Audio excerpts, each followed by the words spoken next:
So, hello mga ka-OFW ko dyan. So, ayan guys, I'm here in Kuwait as OFW from Agusan, from Mindanao. So, guys, may tatanong lang ako. So, sino pa bang hindi umiiyak sa kwento ni Rene Clark Batarbunya? Yung silingan ko guys, yung kapitbahay ko lang talaga siya. Kawawang kawa talaga.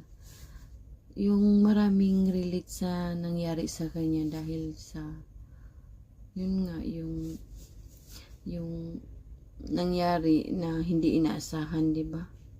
Yun bang sobrang daming umiyak talaga, as in sobrang hanggang ngayon guys, talagang marami pa ring umiiyak at hindi pa rin nakaka-move on sa nangyari kay Rene Batarbunya, no? So ayun nga guys, masasabi ko ay ipag-pray po natin na sana ay makuha na nila yung hustisya guys. Kasi nga guys, bukas is 40 days na po ni Bobet. But wala pa rin hustisya guys. Ano na lang ba? Kailangan po magtulungan tayo para po sa hustisya ni Bobet. Para po makamit nila ang hustisya. Sobrang sakit bilang isang ina, bilang kapamilya, yung relate ka sa buhay nila na ganun na lang ba? Ganyan lang ba talaga? Porket is mahirap tayo. Ganun lang yung gagawin sa atin. Yung nagbibingi-bingihan lang yung matataas. Tapos binabaliwala nila yung mga pobre. Ganun lang ba talaga? Parang nakakaiyak, di ba guys?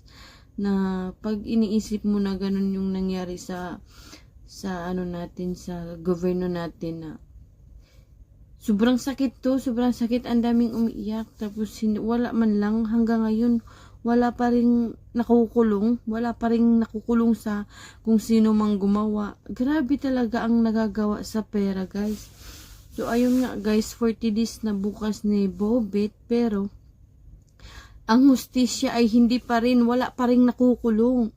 Sinong matutuwa niyan guys?